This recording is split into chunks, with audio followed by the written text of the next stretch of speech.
आंसू बहाऊं, मन ला कैसे मनाऊं। तर तर आंसू बहाऊं, मन ला कैसे मनाऊं। दाई मयारू मोर तोर कैसे कराऊं विदाई। दाई मयारू मोर तोर कैसे कराऊं विदाई। तर तर आंसू बहाऊं, मन ला कैसे मनाऊं। तर तर आंसू बहाऊं, मन ला कैसे मनाऊं। दाई मयारू मोर तोर कैसे कराऊं विदाई। दाई मयारू मोर तोर कैसे कराऊं विदाई।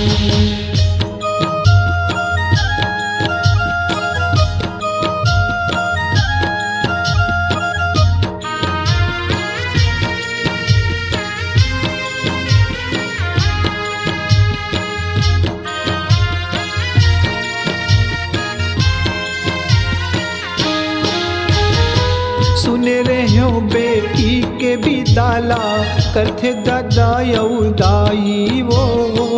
मैं भागा महतारी के कैसे कराऊं विदाई वो।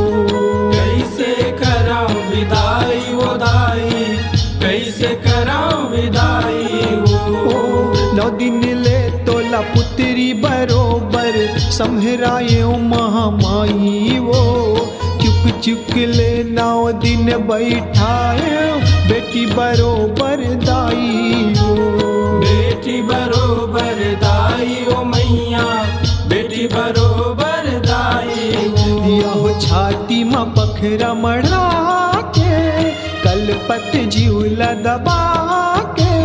छाती में पत्थर मढ़ा के कलपत जीवला दबा के। दाई मयारू मोर तोर कैसे कराऊं विदाई। दाई मयारू मोर तोर कैसे कराऊं विदाई।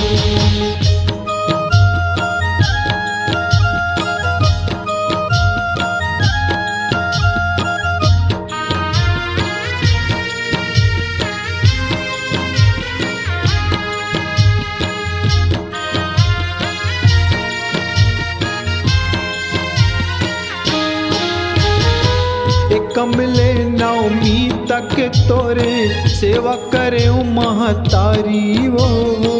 मैं गरीब हालई का दाई सुन ले मोर गोहारी वो। सुन ले मोर गुहारी वो दाई, सुन ले मोर गुहारी वो। आखिले आंसू टप टप गिरते खड़े हैं नरी और नारी वो।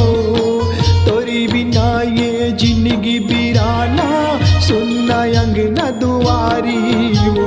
सुनना अंगना दुआरी वो मैया, सुनना अंगना दुआरी वो।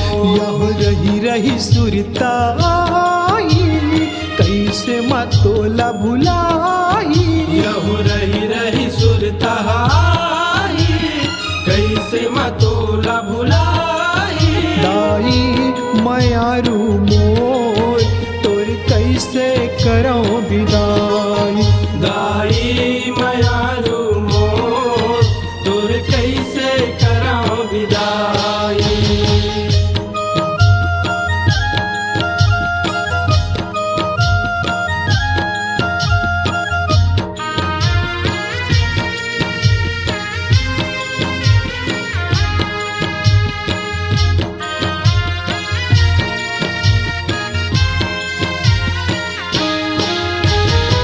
बैगा घुनिया चाउर भारे सेवक गाथे गाना वो। महतारी के ज्योति जवारा निकले है आना बाना वो। निकले आना बाना वो दाई, निकले आना बाना वो। सगिरी जात है दुर्गा दुलौरिन कैसे बदल गे ठिकाना वो।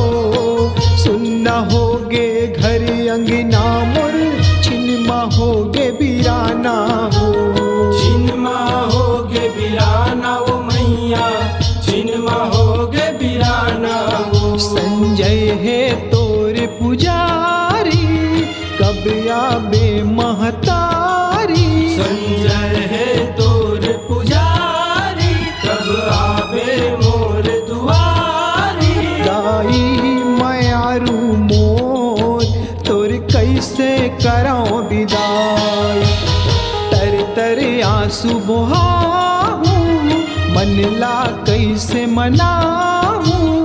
तर तर आंसू बहाऊं मनला कैसे मनाऊं। दाई मयारू मोर तोर कैसे कराऊं विदाई।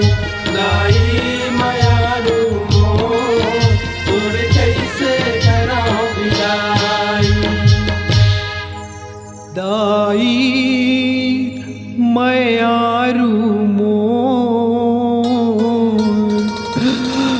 तोरी कैसे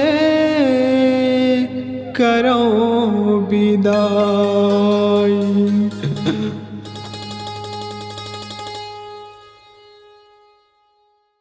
अपने आवाज को एक नया आयाम देने के लिए चले आइए समृद्धि डिजिटल रिकॉर्डिंग स्टूडियो, खैरागढ़।